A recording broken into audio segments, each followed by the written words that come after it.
He was just walking into court, carrying his notes, his mind set on proving a case that mattered. But before he even had the chance to speak, the laughter began. A teenager, they thought, too young to belong here, too naive to stand before a judge.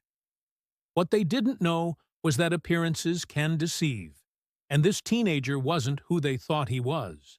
What happened next would expose not just one man's prejudice, but the quiet truth about how society often sees those it chooses to doubt. This is not just one story. It's a story that forces us to ask, how many more times will it be repeated? Jordan Miller was only 19, but his life had never been simple. Growing up, he had learned quickly that the world measured him not by his talent, but by the color of his skin and the youth on his face. He was brilliant, dedicated, and already years ahead of his peers. After racing through school and completing his studies at a pace most thought impossible, he stood where few could ever imagine. A courtroom, armed with knowledge that could rival seasoned attorneys. On the outside, though, none of that mattered.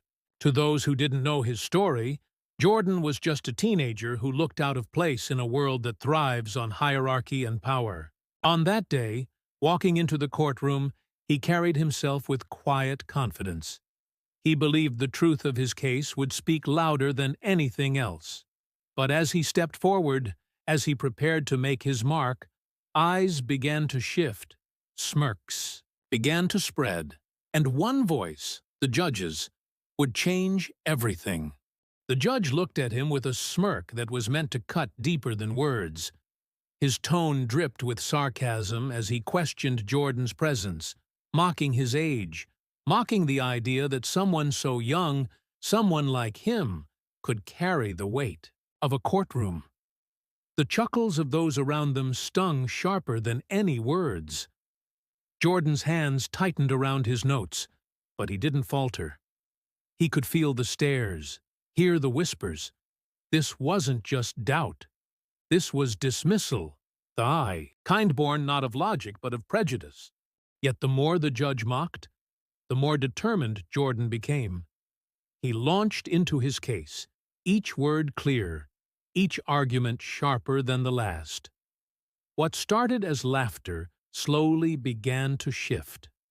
The room, once full of dismissive eyes, now leaned in, forced to reckon with a truth too powerful to ignore. Still, tension thickened, because Jordan knew that brilliance alone might not be enough. The system had ways of protecting its pride. And as the case unfolded, every pause, every glance from the judge reminded him, this wasn't just about winning, this was about being seen. Then came the moment that would define it all. The courtroom fell silent as Jordan laid out his final argument, a web of logic so undeniable that even the most skeptical juror couldn't look away. The judge's face hardened, his earlier mockery now replaced with something colder, discomfort. Jordan could feel the weight of the moment pressing down. This was the turning point. He had done everything right, proven every point, exposed every lie. But still, the silence from the bench lingered. When the judge leaned forward, his hand tapping the desk as if to remind everyone of his authority, the air grew heavy. Jordan's heart pounded, but his voice did not break. He stood taller, unflinching, daring the system to deny what was clear. And in that moment, as the judge stared him down, the truth became undeniable. This wasn't just a teenager. This was a force the courtroom could no longer dismiss. The verdict was read, and though the case was won on the strength of Jordan's arguments, the victory carried a shadow. The jury respected him, the evidence could not be denied, but the judge never offered an apology, never admitted his bias. Instead, he moved on to the next case as though nothing extraordinary had happened. For Jordan, that silence was louder than any insult. It was proof that brilliance alone couldn't erase prejudice. It could only expose it. When Jordan walked out of the courtroom that day, the world felt different. Strangers who had once doubted him now looked with quiet respect, but he knew respect earned in one moment could vanish in the next. What lingered was the lesson. No matter how hard he had worked, how much he had proven, the system was never designed to see him as an equal. And yet, by standing tall, he forced it to.